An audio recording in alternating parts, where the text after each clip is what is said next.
Mandindiki ni pelanchika nanjichinijai Ndachika mialaki mialaki patani Saumaita pulufu Pachika chifanga mbale Misinu Fananinu Fanaita fava Macherika yesanoza Valiko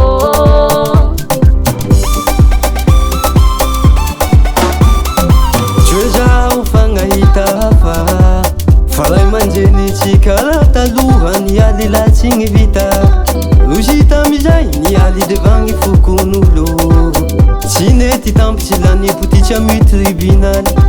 Chivita ni zai fambuni fameti fangi talanga njuje Chimahaju mifangamba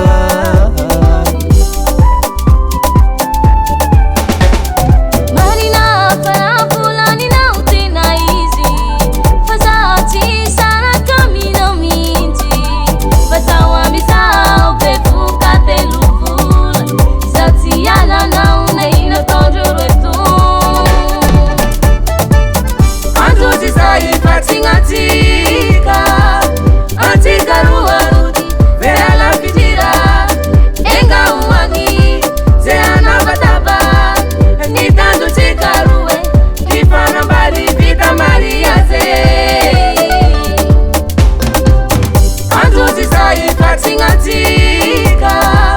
antika ruarudi, vera la fitira, enga uwangi, zeana bataba, nitando chikaruwe, kifana mbali vita maria ze.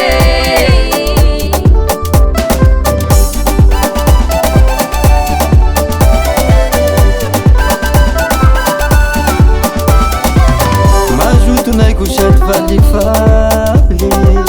Zao isanandro mandinika ntsika tsy azongane Ihatiako zao kwa tiana La tsika la tsy fagnambale Hangahilanga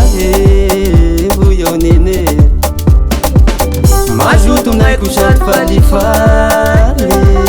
Zao isanandro mandinika ntsika tsy azongane Ihatiako zao kwa tiana La tsika la tsy fagnambale Hangahilanga